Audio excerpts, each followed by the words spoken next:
Hartford, September 18, 1875.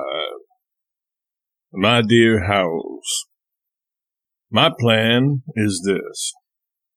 You are to get Mr. Lowell and Mr. Longfellow to be the first signers of my copyright petition. You must sign it yourself and get Mr. Whittier to do likewise. Then Holmes will sign. He said he would if he didn't have to stand at the head. Then I'm fixed. I will then put a gentlemanly chap under wages and send him personally to every author of distinction in the country, and corral the rest of the signatures. Then I'll have the whole thing lithographed, about 1,000 copies, and move upon the President and Congress in person, but in the subordinate capacity of a party who is merely the agent of better and wiser men whom the country cannot venture to laugh at. I will ask the President to recommend the thing in his message, and if he should ask me to sit down and frame the paragraph for him, I should blush, but still I would frame it. Next, I would get a prime leader in Congress. I would also see that votes enough to carry the measure were privately secured before the bill was offered. This I would try through my leader and my friends there.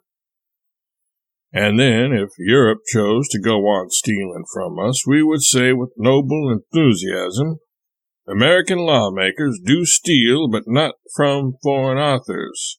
Not from foreign authors.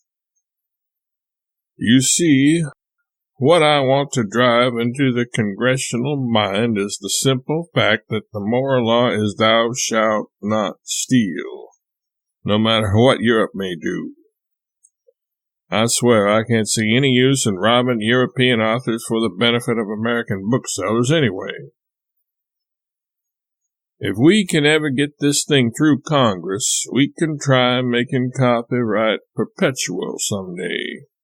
There would be no sort of use in it, since only one book in 100 millions outlives the present copyright term. No sort of use except that the writer of that one book have his rights, which is something.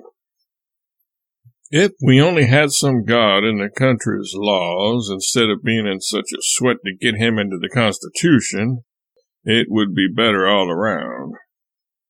The only man who ever signed my petition with alacrity and said that the fact that a thing was right was all sufficient was Reverend Dr. Bushnell.